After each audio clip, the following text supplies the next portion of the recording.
शं वरुणः शन्नो भवत्वर्यमा शन्न इन्द्रो बृहस्पतिः शन्नो विष्णुरुक्रमः ॐ शान्ति शान्ति शान्तिः।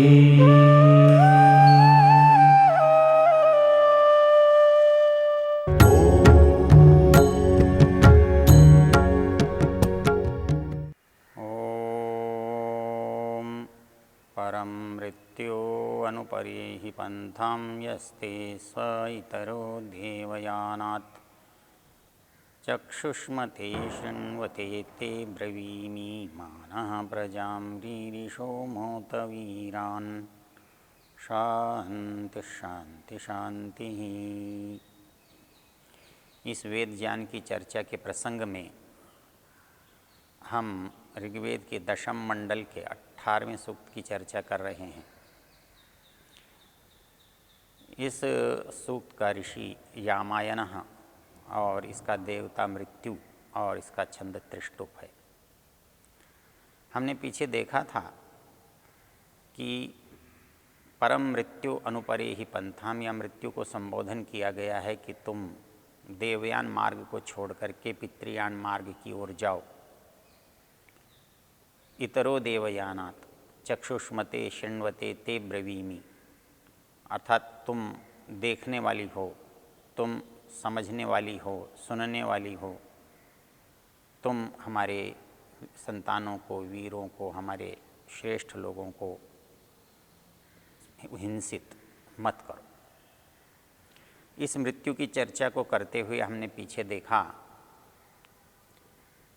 जितना सत्य जीवन है उससे कम सत्य मृत्यु नहीं है। जीवन एक पक्ष है मनुष्य का और मृत्यु उसका दूसरा पक्ष है। और उस स्थिति में हमने एक बात अनुभव की थी कि हम जीवन किसे कहते हैं, मृत्यु किसे कहते हैं।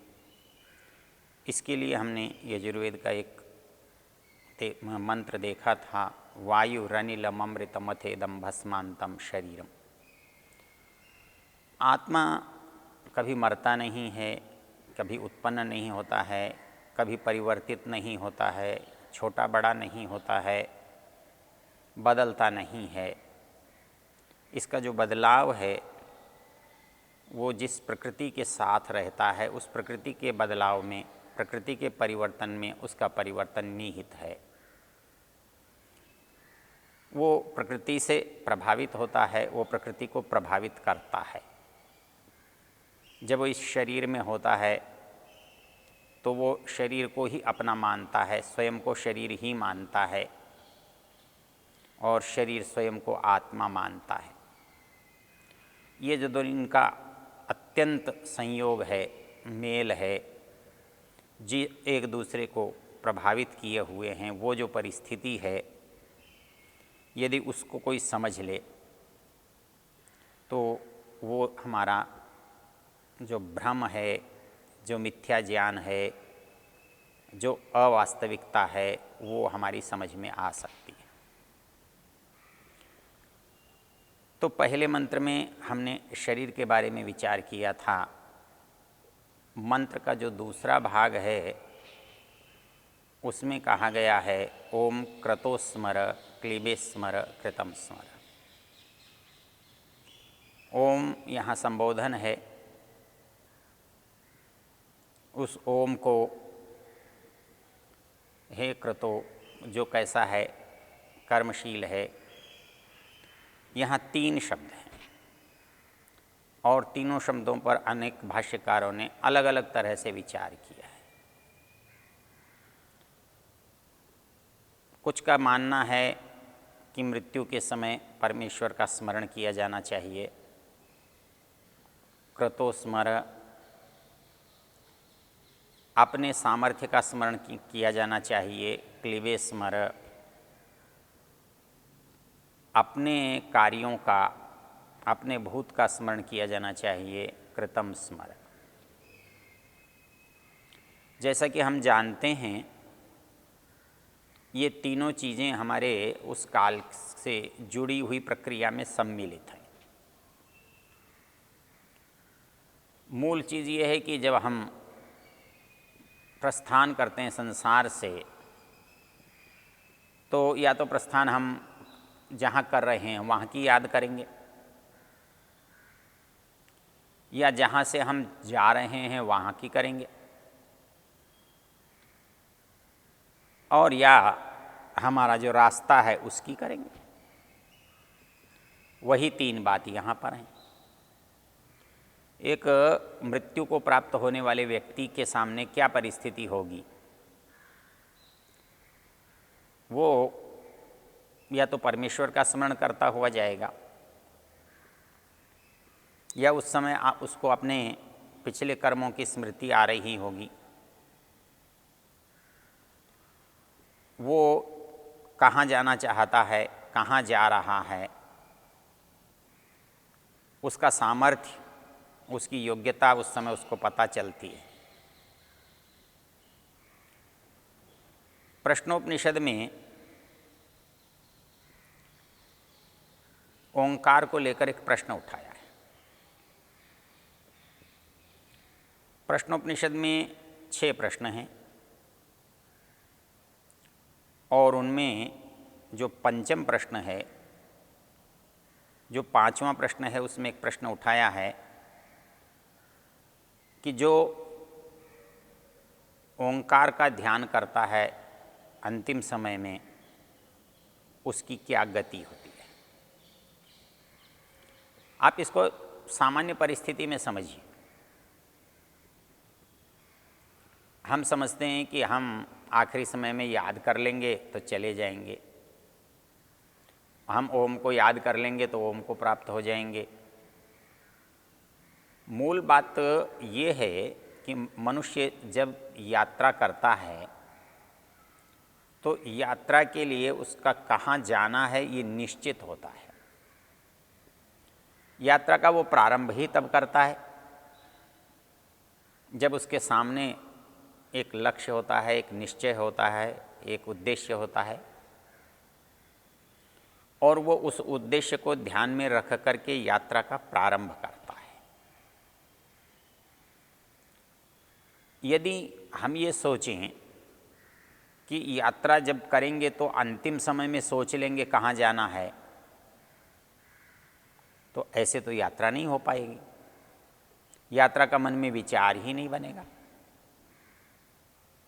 और आकस्मिक यात्रा कहाँ ले जाएगी।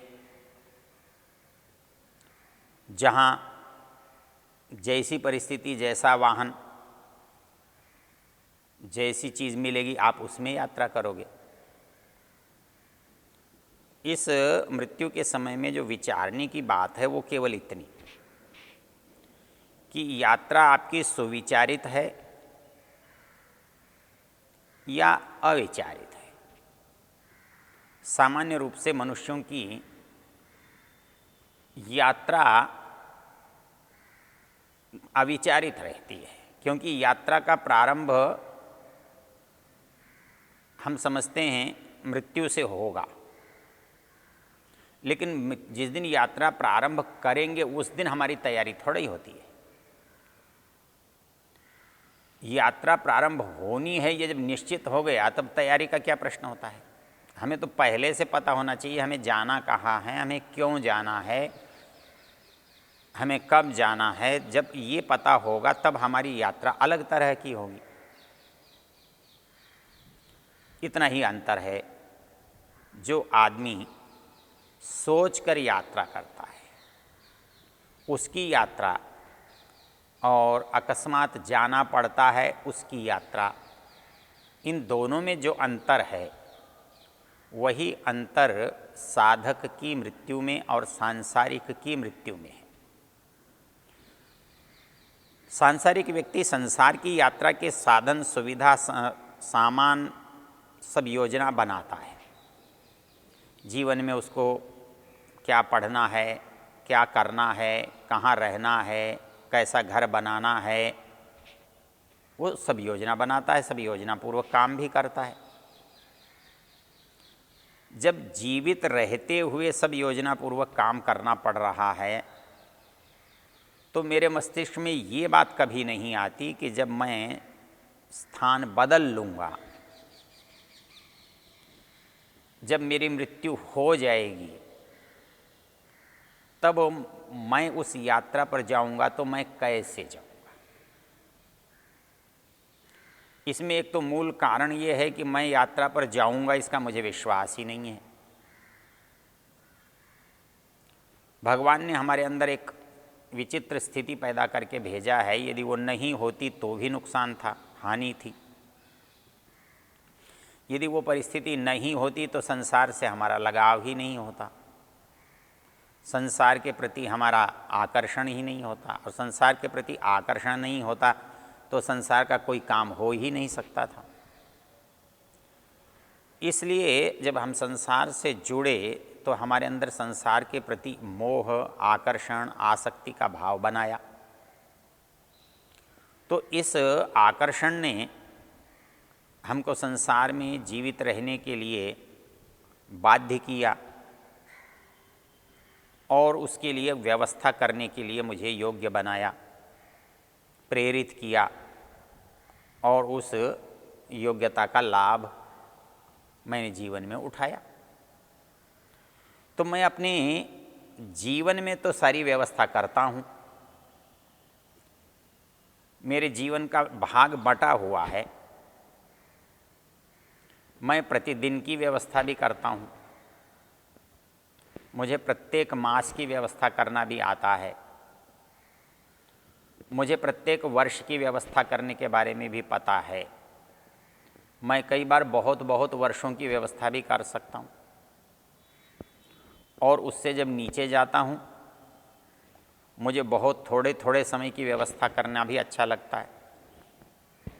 मैं किसी काम को कुछ घंटों के लिए करता हूँ, किसी काम को कुछ मिनटों के लिए करता हूँ, कुछ काम को मैं आधे दिन के लिए करता हूँ, कुछ काम को मैं पूरे दिन के लिए करता हूँ। तो मेरा सारा जीवन मिनटों में, घंटों में, दिनों में, मास में, वर्ष में, जीवन में बटा हुआ है। और हर जो छोटी इकाई है वो एक बड़ी इकाई को बनाती है। मिनट से घंटा बना है, घंटे से दिन बना है, दिन से मास बना है, मास से वर्ष बना है, वर्षों से जीवन बना है। तो मेरी जो योजना है वो छोटी इकाई से बनती है, तब वो बड़ी इकाई तक पहुंचती है।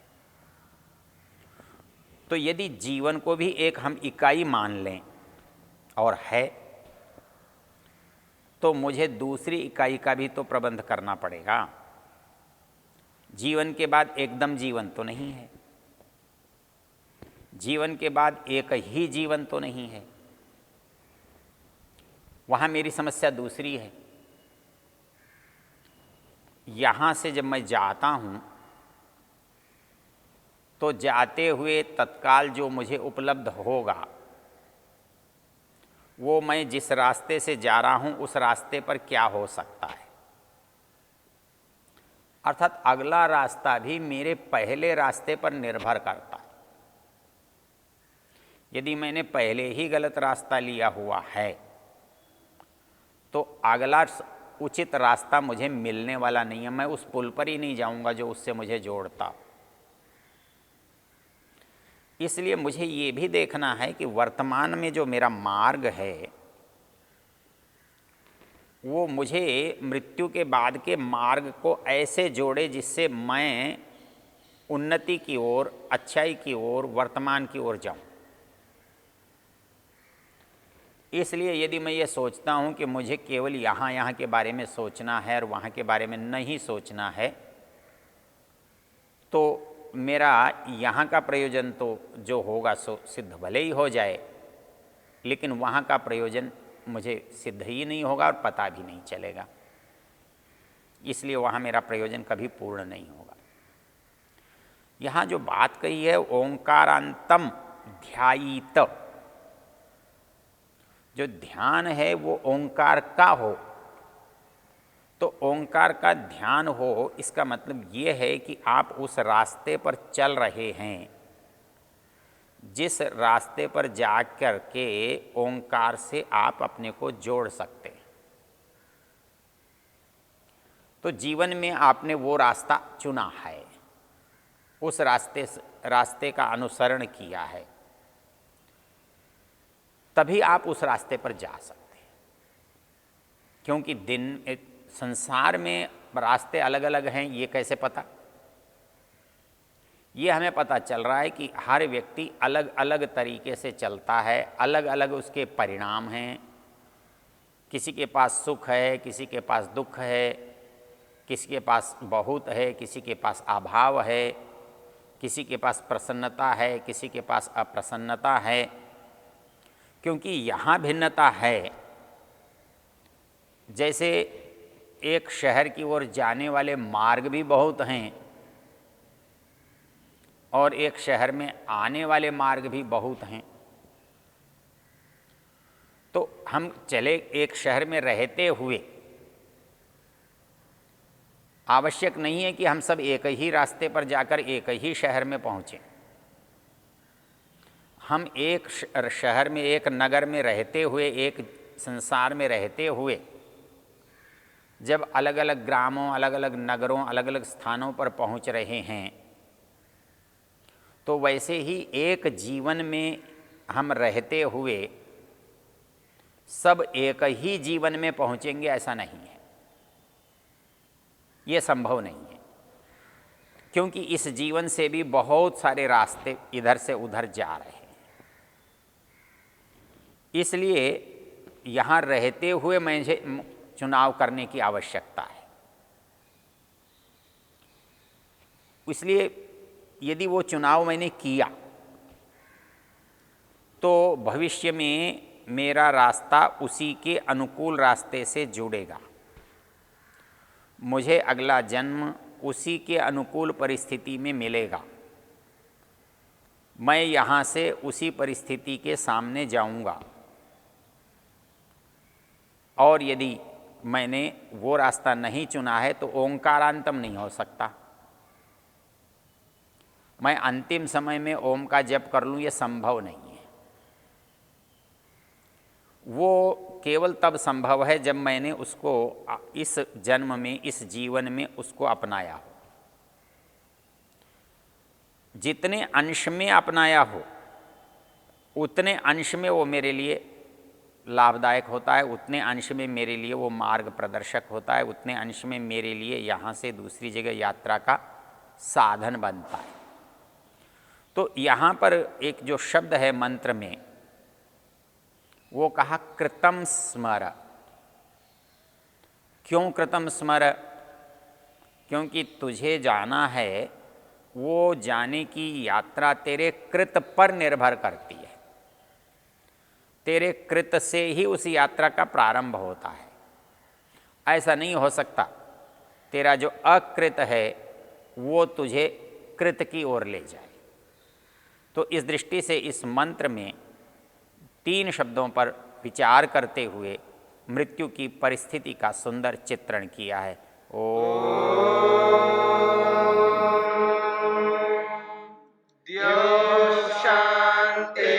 शांतिरंतरिक्षं शांतिर्पृथिवी शांतिरापः शांतिरोषधयः